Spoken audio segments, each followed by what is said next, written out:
구석구석 떠돌았던 헤아릴 수 없는 걸음들.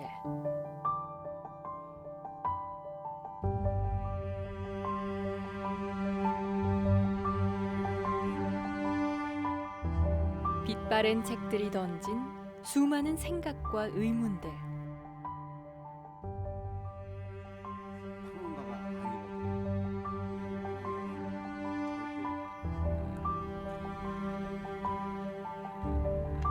그것들은 그대로 질문이 됐고 발걸음이 됐고 대답이 되었다.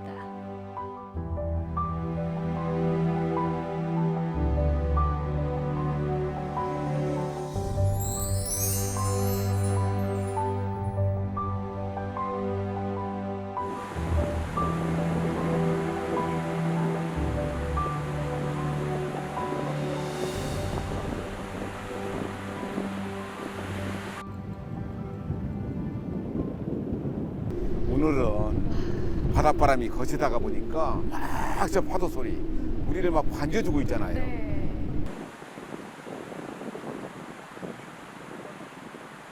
선생님, 저는 저기에 등대가 너무 친근하게 느껴지거든요. 그렇지, 등대. 이게 누군가를 위해서 깜박깜박 네. 그 쉬지 않고 어떤 등대의 역할은 그래서 우리가 사람들이 등대가 되고 싶다 하는 생각들을 많이 하잖아요. 네. 밝혀주고 싶고, 이끌어주고 싶고, 음. 안내해주고 싶고.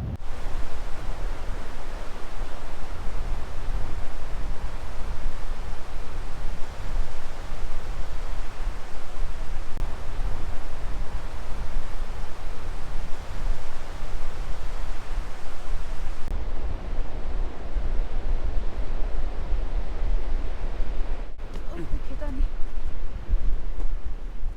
90호 해수욕장 뒤편으로는 잘 자란 해송들이 숲을 이루고 있다. 이렇게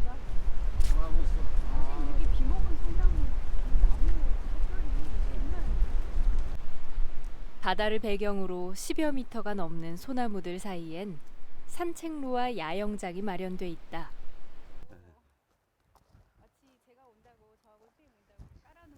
코로나 바이러스로 꽁꽁 얼어붙은 이 계절. 조용히 휴가를 즐기기엔 안성맞춤인 곳이다.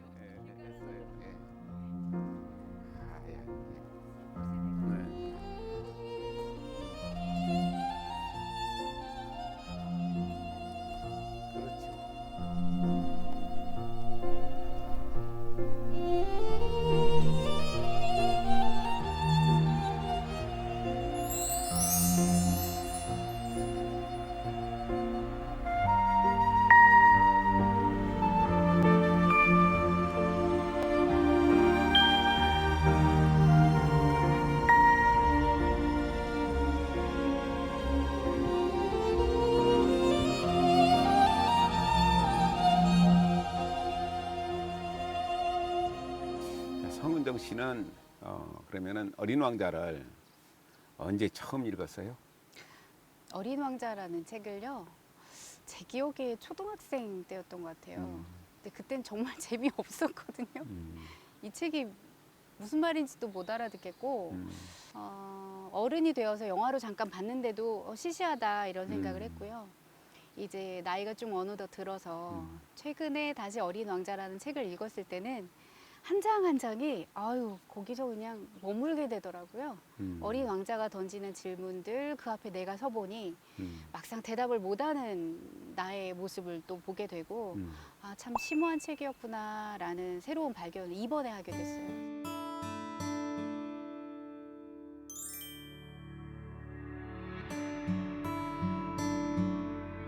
그 풍수지리에서 제일 명제가 보지 않은 것은 말하지 마라. 그런데 거기에 지리학자가 등장하잖아요. 네. 지리학자. 지리학자. 그러니까 세상에 많은 강이 있고 산이 있고 다 그런 걸 아는데 그걸 갖다가 계속 조사만 하다가 보니까 갈 시간이 없대. 사무실에서만 공부를 하는 거야. 그러니까 모기간을 공부한 사람은 모기간밖에 모른다 하는 말이 있어요. 그 사람은 지리학자인데도 불구하고 그냥 한 곳에 앉아서 그 공부 그 어디 있는가 그 조사만 하다가 끝나버리거든요. 그런데 그 부분에 대해서 어떻게 생각하세요? 저는 코끼리 코만 만진 사람이 그렇지. 이게 코끼리야. 어. 그런데 어떤 사람은 코끼리 다리를 만지고 이것도 코끼리거든. 오. 근데 편협하면 둘이 양보를 못 하잖아요. 그럴 수도 그러니까. 있지라는 생각을 못 하니까 네. 대립하게 되고 예. 관계 맺는 게 이제 어려워지게 되겠죠. 그러니까 네. 내가 아는 것만이 진리다 생각하는데 사실은 진리는 보편적인 것이거든. 이곳에도 있고 저곳에도 있고 맞아요. 그것을 예, 용납할 수가 없는 거예요. 나이 들어갈수록. 맞아요. 그래서 그러니까- 선생님 저는 개인적으로 네. 제일 대화하기 어려운 상대가 음. 나는 다 알아에서 출발하는 사람을 만나면 그런 분들의 특징이 뭐 일반적인 건 아닐 수도 있겠지만 내가 오라라는 명제에서 출발을 하다 보니까 네. 반드시 다른 사람은 틀려야만 하는 그런 관계를 많이 맺으시더라고요. 이게 동학에서 불연기연 아니다 그렇다 그러고 그렇다 아니다 그런데 아닐 수도 있고 그럴 수도 있고 이것일 수도 있고 저것일 수도 있고 맞아요. 그래서 내가 아는 진리만 진리다고 생각하는 네. 거 그걸 갖다 어린 왕자에서 간결하게 꼬집고 있잖아요. 막상 일은 하지도 않고 어. 공부만 하고 세계를 다 아는 것처럼. 그러지요. 또 하나는 그런 그 지리학자의 모습이 바쁜 현대인의 일상을 그대로 똑같아죠. 보여주는 것 같아요. 상인도 그러잖아요. 네. 계속 계산만 하잖아요. 계산만 하고 어. 그때 어린 왕자가 질문하잖아요. 네. 아저씨는 돈을 왜 벌어요? 네. 더 많은 별을 사기 위해서. 더 많은 별을 사는 게 어떤 게 좋은가요? 더 많은 별을 가질 수 있는 거지. 그게 아저씨한테 어떤 의미가 있는데요? 이렇게 계속 본질적인 질문을 할 때 그 책장에서도 한참 저는 머물렀던 것 같아요. 제가 하고 있는 일도 내가 왜 하고 있는지, 내가 무엇 때문에 하고 있는지 나를 돌아보는 시간이 됐던 것 같아요.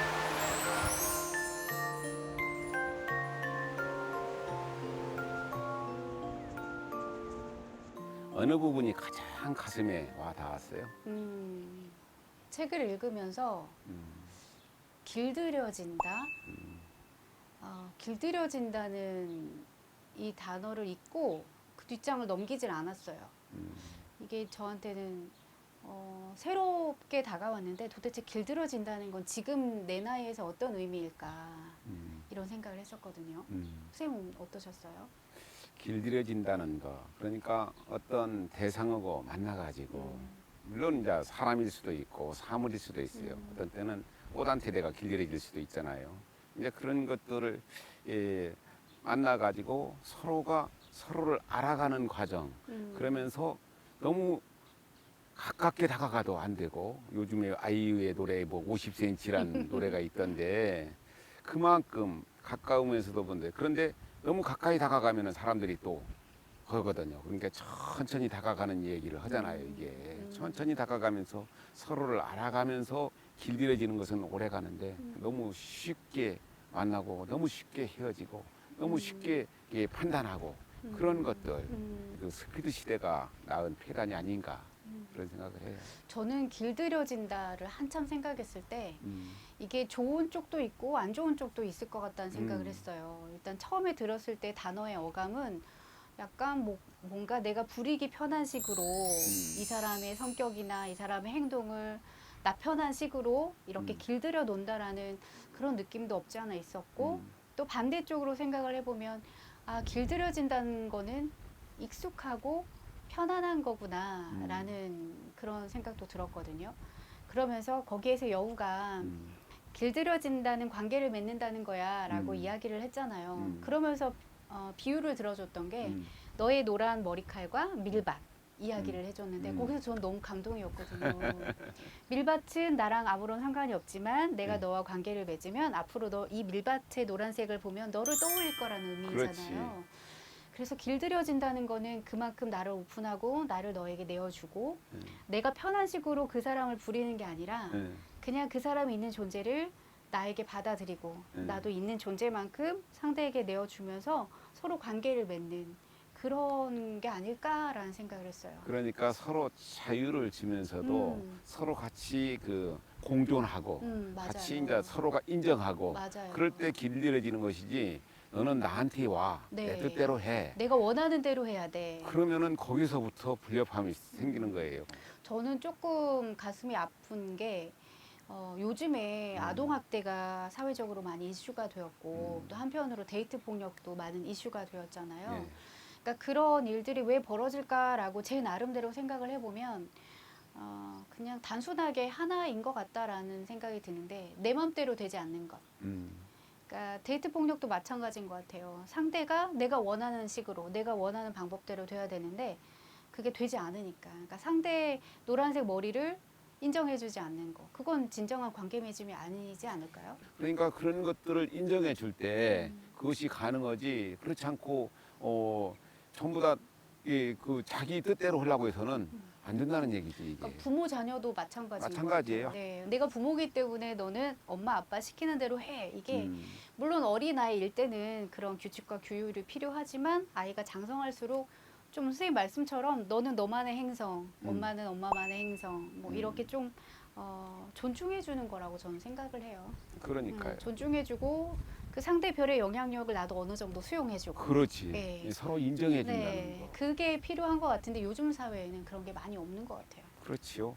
예, 정말로 이게 각박한 세상이라 그런지는 모르겠지만 네. 사실은 그래서 관계 맺음 정말로 서로 좋은 사람이 만나가지고 어떤 일을 해나간다면은 100배, 1000배의 일을 할 수가 있는데 서로 맞지 않은 사람들이 관계를 맺어가지고 오면은 계속 줄어드는 것밖에 없잖아요. 그러니까 관계를 맺는 다양한 방식을 제가 이렇게 사람들을 보면 여성 같은 경우는 대부분 보편적으로 그러니까 굉장히 넓은 창에 아름다운 모자를 쓰고 그 모자에 각양각색의 꽃을 꼽아놓는 거예요. 그러면 제가 만약에 여기에서 그렇게 화려한 모자를 쓰고 있다면 지나가는 사람들이 다 저를 볼 거잖아요.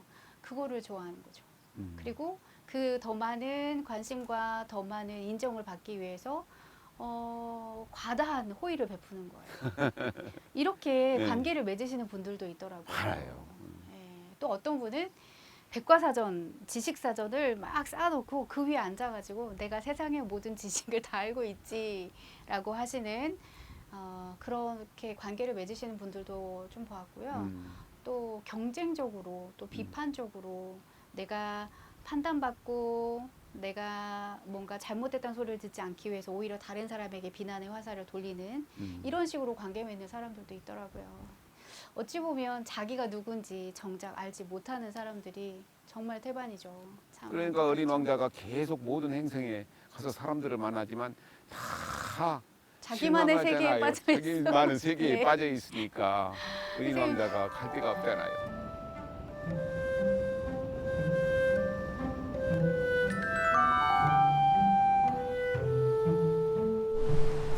이런 것들은 완전히 그림이야. 이게 이런 것들은 이게 하트처럼 만들었잖아 이게.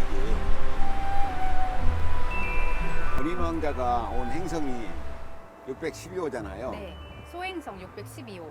그러니까 우리들의 집보다도 작은 행성이야. 네. 근데 여기 바닷가에 와 보니까 행성들이 너무 많은 거예요. 이게 613호라고 할까? 네, 613호. 613호. 네. 여기는 614호. 615. 615. 네. 다 여기가 있는데 이게 저마다의 이제 이 행성의 주인이 네. 여기 안에 살고 있거든. 어린 왕자에서도 마찬가지로 의미를 부여할 때 김춘수의 꽃에서도 꽃에 의미를 부여할 때 꽃이지 이 의미를 부여하지 않으면 그냥 스쳐 지나가는 사물이잖아요.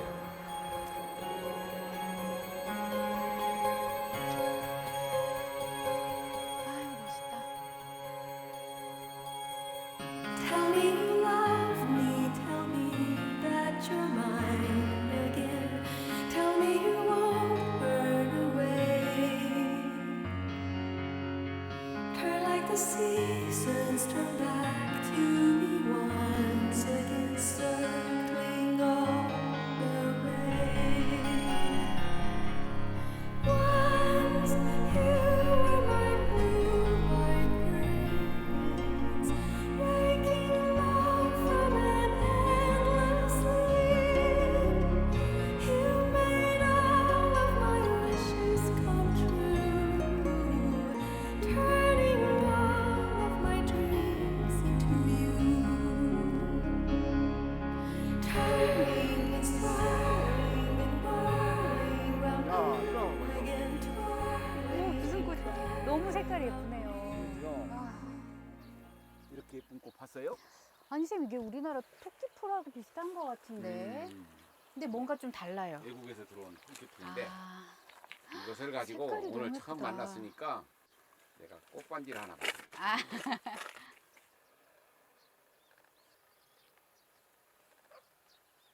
자. 와, 손으로 일단 좀 네. 이렇게 해줄까? 와, 예, 예쁘네요. 꽃시계.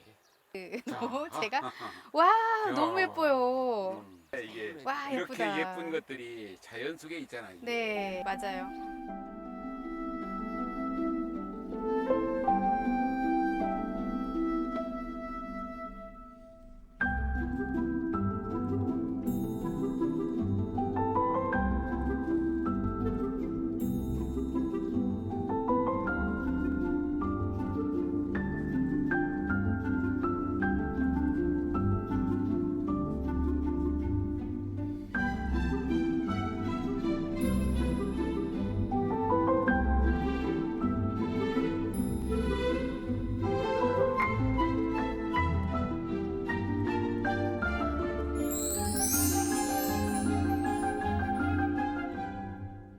어떤 전부 다 이제 사람들의 기준을 저 사람은 얼마짜리 집에서 산다 또는 차를 뭐 어떤 거 가지고 움직인다 뭐 이런 얘기들만 하고 있고 이번에 코로나 사태가 발생해 가지고 처음에 막 주가가 엄청나게 떨어졌잖아요. 그런데 뭐 동학개미라고 해가지고 사람들이 막 거기에 올인했는데 사실 나중에 보면은 아무것도 가져갈 수 있는 사람이 없어요. 나는 다 이병철이나 정주영이 봤지만 500원짜리 하나도 못 가져가더라고. 근데 나중에는 숫자밖에 안 되는 곳인데 그곳에 이게 올인하는 이 사회에 그러니까 생텍쥐베리 어린 왕자에서 어린 왕자 그렇게 얘기하는 대목이 나오잖아요. 어른들은 숫자를 좋아해. 숫자로 이야기해줘야 더 이해가 빨라. 어떤 사람의 본질에 대해서 이 사람이 뭘 좋아하는지를 궁금해하기보다 이 사람이 몇 평의 아파트에 사는지, 어떤 차를 타든지, 직업은 무엇인지 이걸 이야기하면 어른들은 더 쉽게, 저를 포함한 어른들이 더 쉽게 이해를 하잖아요. 정말 중요한 본질을 잃어버리고 보여지는 외형만 강조를 하다 보니까 사람들이 어느 순간 꿈을 잃어버리고 돈이 목표가 되고 돈이 꿈이 되어서 물질 만능주의 사회가 만들어진 건 아닌가라는 생각도 했거든요. 예전에는 이제 개천에서 용이 나기도 했잖아요. 근데 개천에서는 지금 이제 송사리도 잘 안 나잖아요.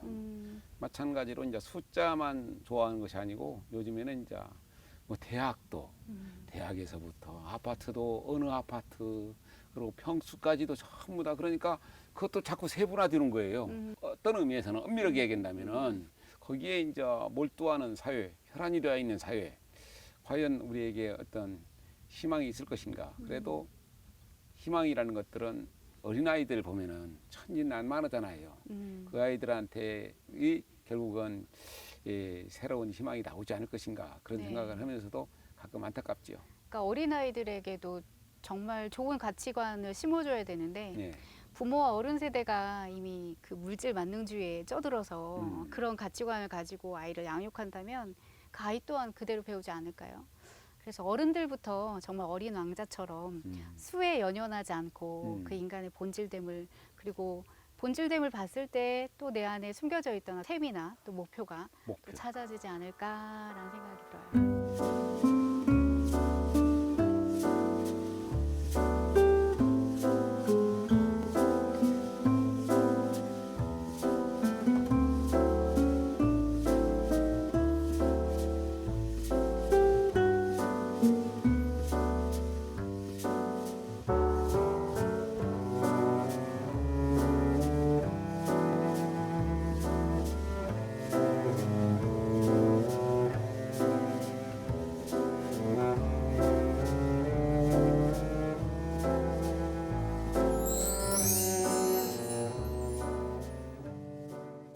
사막에서 여우와 이제 어린 왕자가 헤어지잖아요. 네.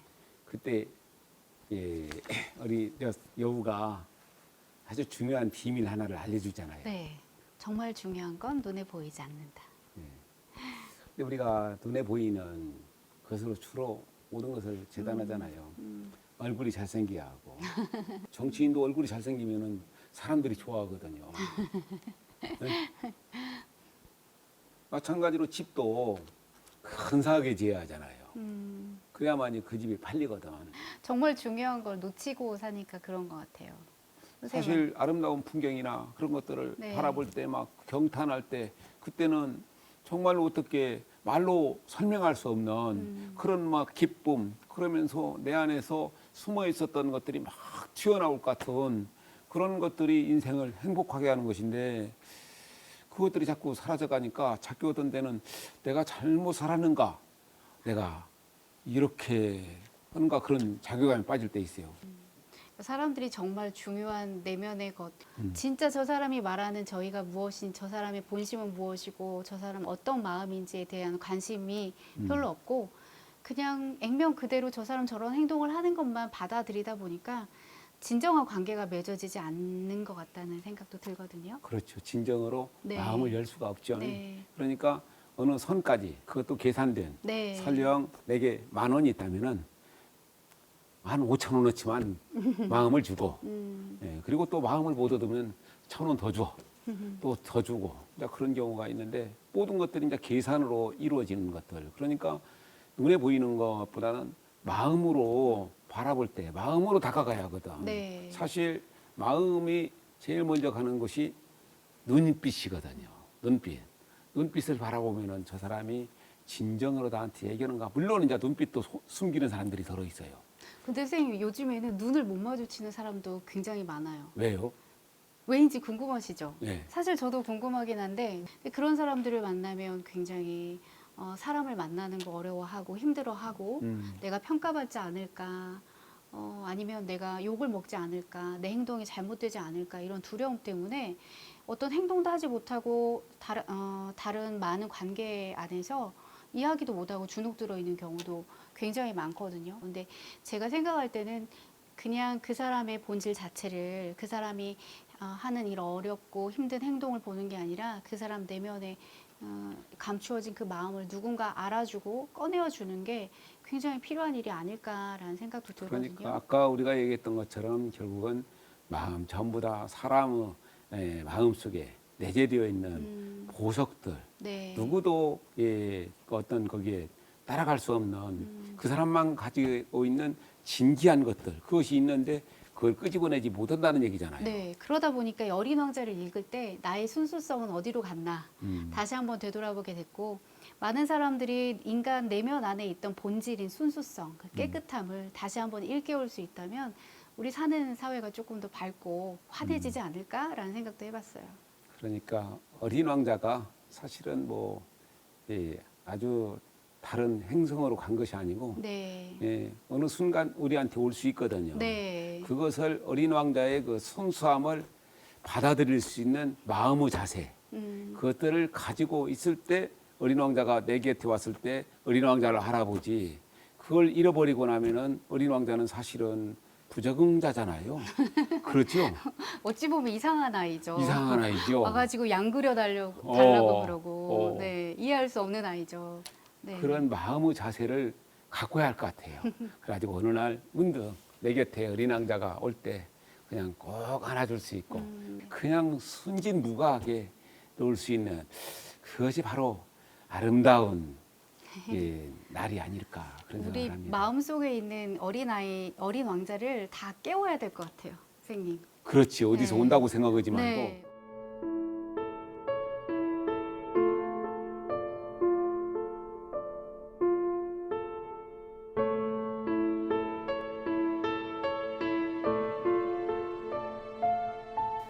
혼자 책을 읽고 혼자 생각을 정리하고 혼자만 하다가 나와서 이거를 또 이야기를 하게 되고 서로 이야기를 나누다 보니까 또 다양한 관점으로 해석할 수 있는 또 다른 시간이 됐던 것 같아요.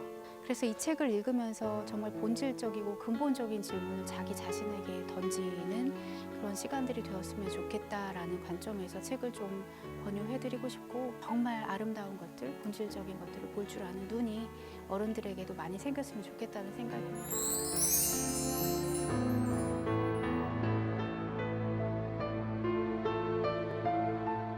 순수했지만 관계에 서툴렀던 어린 왕자.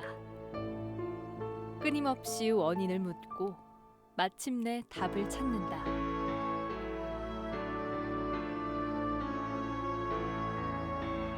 해바라기가 바라보는 곳에 해가 있다면 마음이 향하는 곳엔 사랑이 있다는 것을.